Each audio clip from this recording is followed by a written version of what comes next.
2 científicos británicos finalmente revelan la evidencia de ADN que, según ellos, ayudó a resolver uno de los mayores misterios criminales de la historia, la identidad de Jack el Destripador. Espera, antes de que sigas viendo, necesito que entiendas algo.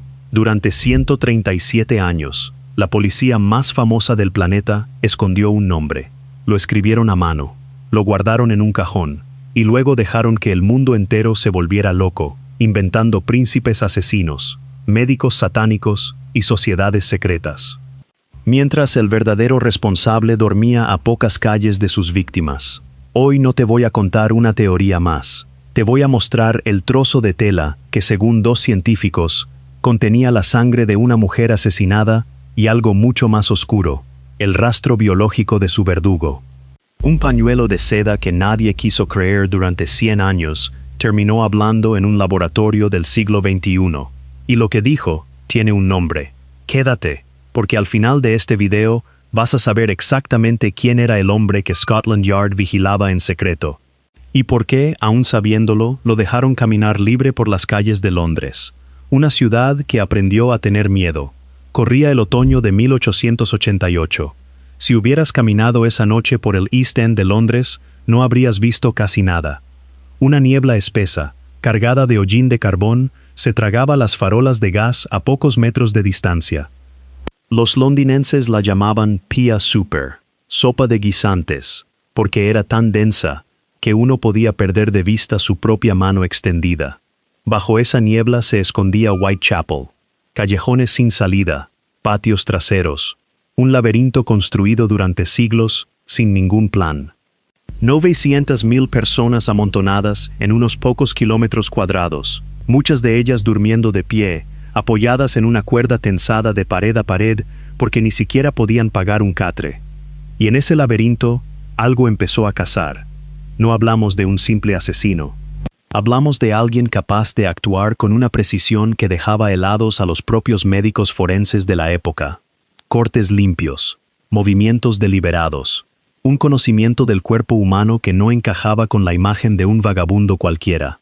5 mujeres, según el recuento clásico, aunque algunos historiadores sospechan que hubo más, aparecieron mutiladas en un lapso de apenas meses. La ciudad entera dejó de dormir tranquila. Y como pasa siempre que el horror no tiene explicación, la gente empezó a inventar una. El nacimiento de una leyenda. Si el asesino era tan metódico, razonaba la gente, tenía que ser alguien especial, no un cualquiera. Así nacieron las teorías que todavía hoy llenan documentales y libros de bolsillo. Un cirujano brillante que perdió la cordura, un pintor atormentado por visiones violentas, incluso un miembro de la propia familia real británica. La versión más extendida de esta última teoría es digna de una novela.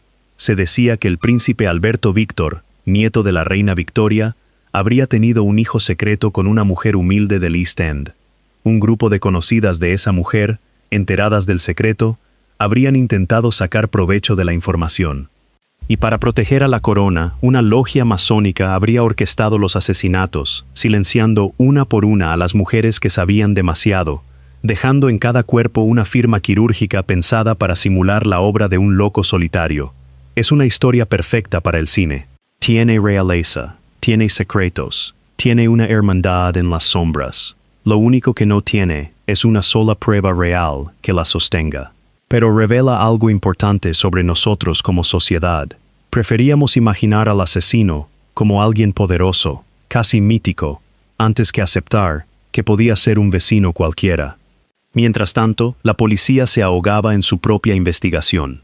Más de 2,000 personas interrogadas, 80 hombres detenidos para ser cuestionados, miles de cartas enviadas por un público aterrorizado, muchas de ellas falsas confesiones escritas por gente que solo quería sentirse parte del espectáculo. Y todo esto sin huellas dactilares, sin laboratorios forenses, sin ninguna manera de analizar una mancha de sangre más allá de confirmar que, efectivamente, era sangre. Los agentes que patrullaban esas calles tenían un silbato, una porra de madera y sus propios ojos. Nada más. Con esas herramientas, perseguir a alguien que conocía cada callejón, cada sombra y cada ruta de escape del barrio era casi imposible. El caso, con el tiempo, dejó de pertenecer al mundo policial y pasó a pertenecer al folclore, el fantasma imposible de atrapar, y durante 137 años, ahí se quedó. El objeto que nadie quiso creer. Pero hay algo que casi nadie recuerda cuando habla de este caso. Los fantasmas, por definición, no dejan huella. Y sin embargo, en algún rincón olvidado de una casa británica, durante más de un siglo, sobrevivió un objeto que, si su historia era cierta, sí contenía un rastro físico de esa noche de terror. Un chal de seda, viejo, descolorido, manchado de un tono marrón oscuro, que con los años se había vuelto casi negro. Nada llamativo. El tipo de prenda que uno encontraría en el fondo de una caja durante una mudanza y tiraría sin pensarlo 2 veces. Pero la historia que acompañaba a ese chal era otra cosa. Según el relato transmitido de generación en generación dentro de una misma familia, esa tela había estado en la escena del crimen la madrugada del 30 de septiembre de 1888, junto al cuerpo de Catherine Eddowes, la 4ª víctima reconocida del asesino. Si eso era cierto, entonces el chal no era un simple recuerdo morboso. Era, literalmente, un testigo mudo empapado en sangre. La versión que se contaba era la siguiente. Un agente de policía llamado Amos Simpson habría estado presente esa noche. Por razones que nadie ha podido confirmar con certeza, quizás pensó que a su esposa le gustaría la tela, quizás simplemente sintió curiosidad. Se llevó el chal a su casa en lugar de entregarlo como prueba. En una época sin protocolos de cadena de custodia, sin bolsas selladas, sin registros digitales, este tipo de souvenirs no eran tan raros como podría pensarse hoy. El problema es evidente. Un objeto que jamás aparece en ningún informe policial oficial, que simplemente surge de la nada generaciones después. Es un objeto fácil de descartar. Y eso fue exactamente lo que ocurrió durante más de 100 años. Los historiadores serios lo ignoraron. Lo consideraron una pieza más del inmenso mercado de falsificaciones que este caso siempre ha generado. Cartas falsas firmadas por el asesino, cuchillos auténticos vendidos a coleccionistas ingenuos, ladrillos supuestamente arrancados de paredes donde el criminal se habría apoyado. Una industria completa construida sobre la obsesión pública. El chal terminó en el montón de objetos descartados, hasta que, en el año 2007, apareció en una subasta. Un hombre decidido a hacerlo hablar. Ese día, en esa sala de subastas, estaba un escritor y aficionado a la investigación llamado Russell Edwards. No era detective, no era científico. Era, simplemente, una de las miles de personas que este misterio había atrapado durante años de lectura, teorías y noches sin dormir pensando en Whitechapel. Pero Edwards tenía algo que la mayoría de los riperólogos no tenía: la disposición a apostar tiempo, dinero y reputación en un objeto que todo el mundo consideraba basura sentimental. Lo compró. Y luego hizo algo que ningún investigador de los últimos 120 años había podido imaginar siquiera. Decidió llevarlo a un laboratorio. Porque ahí estaba la clave, que ni el mejor detective victoriano podría haber soñado. La policía de 1888 podía mirar esa tela manchada y ver, como mucho, sangre seca. No tenían forma de entrar en esa mancha, de extraer información de una sola célula invisible al ojo humano. Pero Edwards vivía en un mundo distinto. Un mundo donde un fragmento microscópico de material genético podía leerse como si fuera una firma. Contactó a uno de los pocos especialistas en el planeta capaces de intentar algo así, el Dr. Harry Luhelainen, investigador de la Liverpool John Moores University, especializado en un problema extremadamente delicado: cómo recuperar material genético de muestras viejas, degradadas y, según cualquier criterio razonable, muertas desde hace mucho tiempo.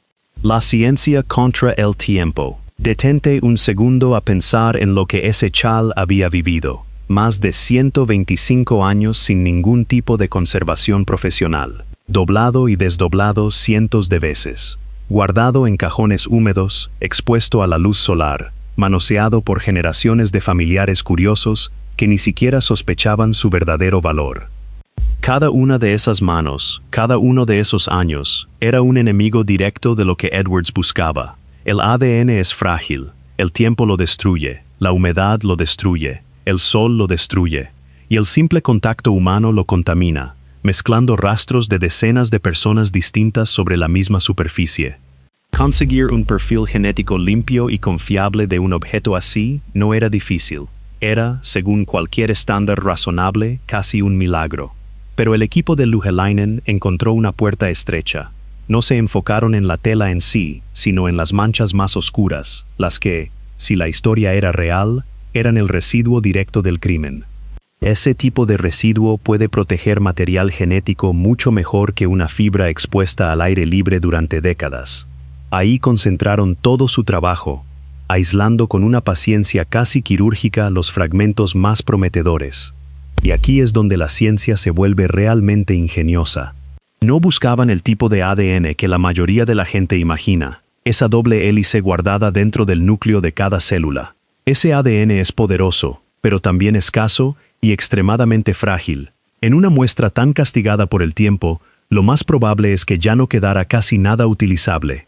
En cambio, fueron detrás de un tipo distinto de material genético, el ADN mitocondrial. ¿Por qué el ADN mitocondrial cambia todo?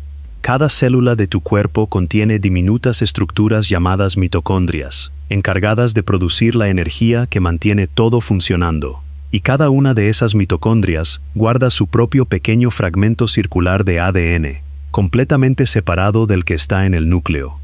Una sola célula puede tener cientos, incluso miles de copias de este material. Eso significa una cosa fundamental. En una muestra degradada, donde la mayor parte del ADN nuclear ya desapareció, el ADN mitocondrial tiene muchísimas más probabilidades de sobrevivir. Es la diferencia entre buscar un único grano de arena específico o buscar entre 1000 copias idénticas de ese mismo grano. Pero lo verdaderamente extraordinario es cómo se hereda. A diferencia del ADN nuclear, que es una mezcla de padre y madre, el ADN mitocondrial viene de un solo lugar, tu madre. Y ella lo recibió de la suya, y esa de la suya. Una cadena ininterrumpida por línea materna que puede extenderse durante siglos, incluso milenios, prácticamente sin cambios. Un hombre lleva en sus células el ADN mitocondrial de su madre, pero jamás lo transmite a sus propios hijos. Solo las mujeres lo heredan y lo pasan hacia adelante. Esa estabilidad convierte al ADN mitocondrial en algo parecido a una máquina del tiempo genética. Mientras el ADN nuclear se degrada rápido y se mezcla de forma impredecible entre generaciones, el mitocondrial es terco. Resiste el fuego, la descomposición, el paso de los años. Y permanece prácticamente idéntico a lo largo de una línea materna durante tanto tiempo que una muestra tomada hoy puede compararse, con sentido científico real, contra una muestra de hace más de un siglo. En un caso con 137 años de antigüedad, esa cadena ininterrumpida no era solo útil, era, literalmente, el único puente capaz de cruzar semejante distancia en el tiempo. El primer match. Demostrar que el chal era real. El plan de Edwards y Louhelainen era tan simple en su lógica como complicado en su ejecución.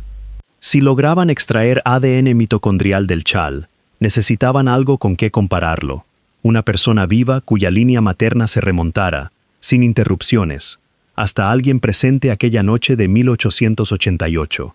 Y el primer nombre que necesitaban no era el del asesino, era el de la víctima.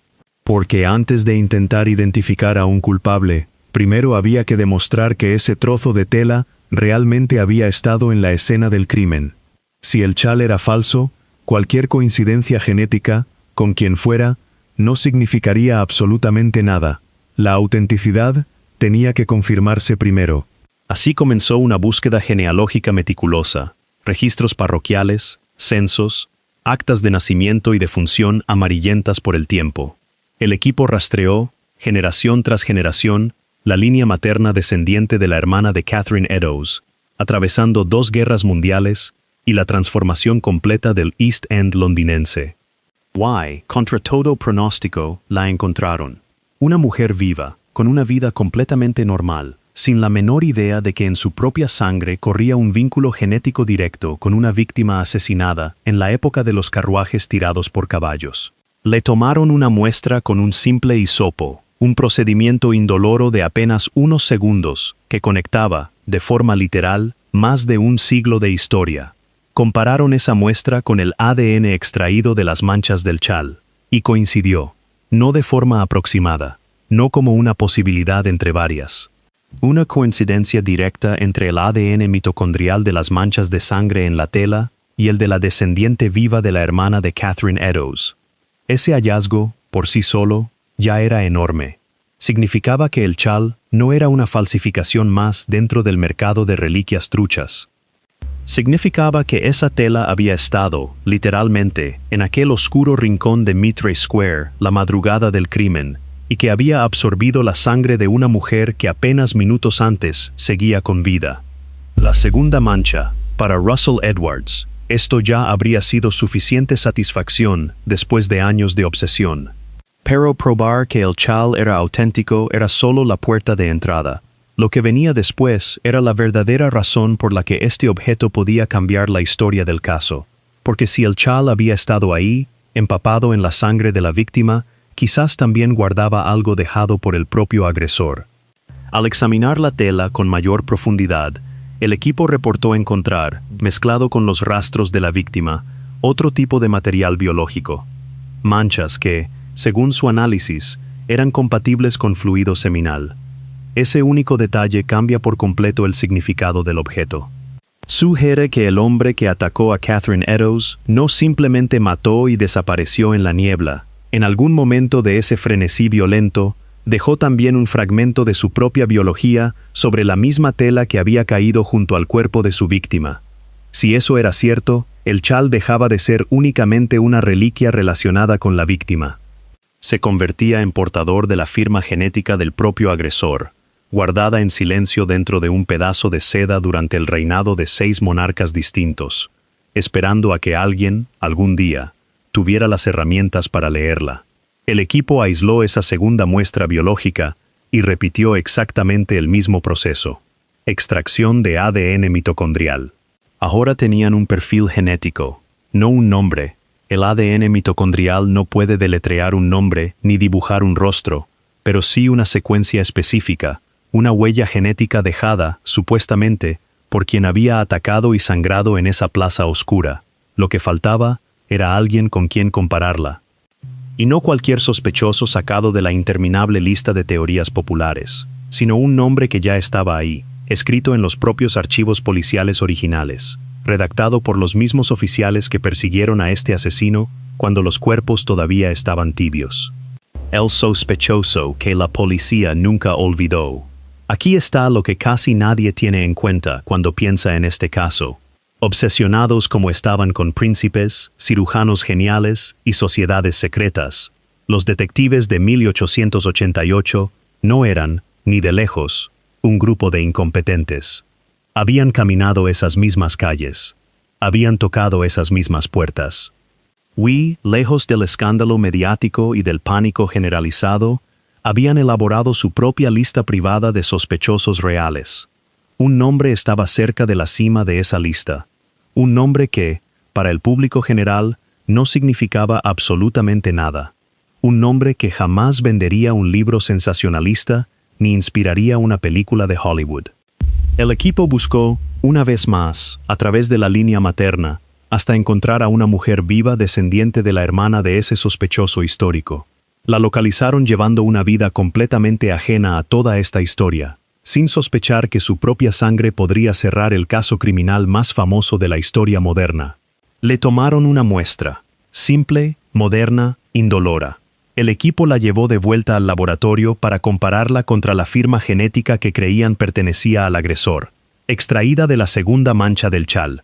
Se hizo la comparación. Las secuencias se colocaron una junto a la otra. Y según el equipo de investigación, volvió a ocurrir lo mismo. Coincidencia. El ADN mitocondrial extraído de la descendiente del sospechoso se alineaba con el perfil obtenido de la segunda mancha del chal. Después de 137 años, la ciencia, según ellos, apuntaba con una certeza abrumadora hacia un único hombre. Su nombre, Aaron Kosminski, un nombre que no encaja con la leyenda. Si ese nombre te suena a poco, si esperabas algo más impactante, entiende que ahí radica justamente lo perturbador de esta historia. Kosminski no encaja con el mito que el mundo construyó durante más de un siglo. No era un duque disfrazado. No era un genio de la anatomía cazando por diversión en la niebla. Era un inmigrante polaco de 23 años que se ganaba la vida cortando el cabello de sus vecinos en las calles abarrotadas y sucias de Whitechapel. Un peluquero, un trabajador cualquiera, moviéndose por el mismo barrio donde aparecían los cuerpos.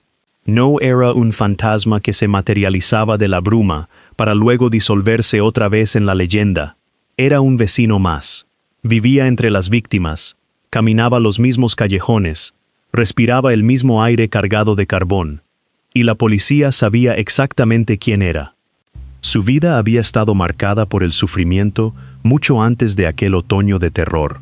Había huido de Polonia, entonces territorio del Imperio Ruso, escapando de los pogromos, esas oleadas organizadas de violencia contra las comunidades judías que empujaron a miles de familias a huir buscando refugio. Llegó al East End de Londres esperando encontrar seguridad, y en cambio encontró pobreza extrema y una salud mental que se deterioraba cada vez más. Según los registros de la época, sufría de lo que hoy los especialistas creen que pudo haber sido esquizofrenia paranoide. Se le describía atormentado por visiones y voces que nadie más podía escuchar.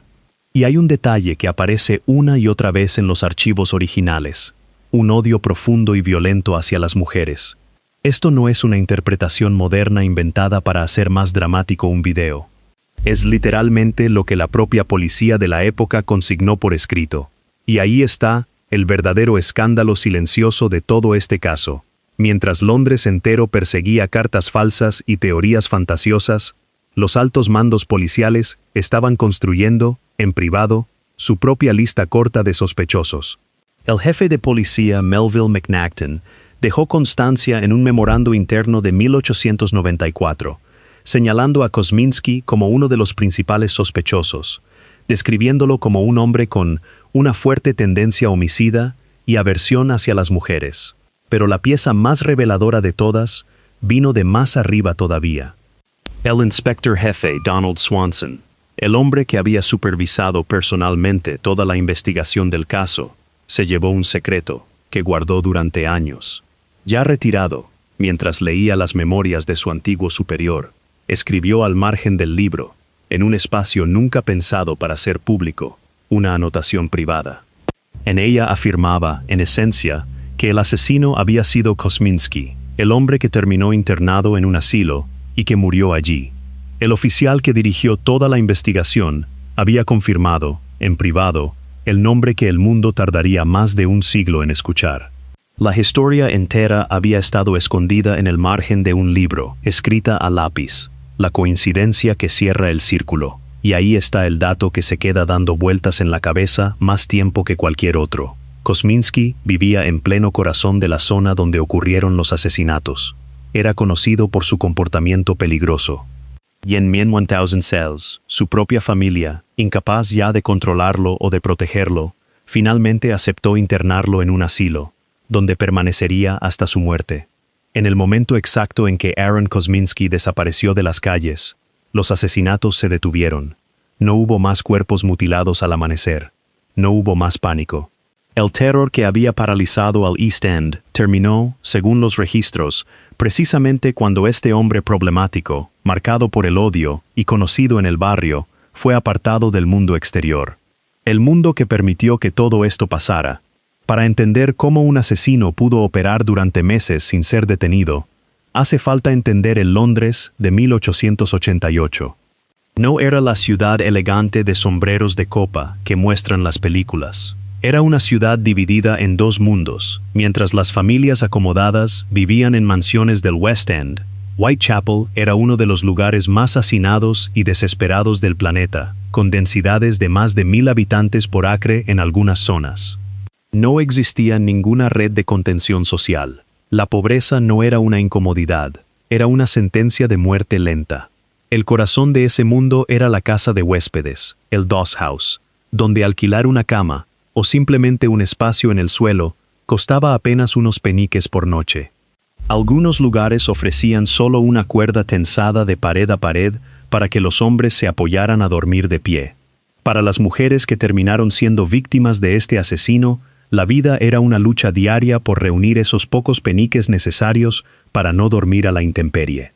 Mary Ann Nichols, Annie Chapman, Elizabeth Stride, Catherine Eddowes, Mary Jane Kelly. No eran figuras de ficción. Eran mujeres de mediana edad, pobres, desesperadas, obligadas a caminar solas de noche entre la niebla con tal de conseguir el precio de una cama. Y eso, precisamente, es lo que las volvía tan vulnerables. Una investigación condenada desde el principio.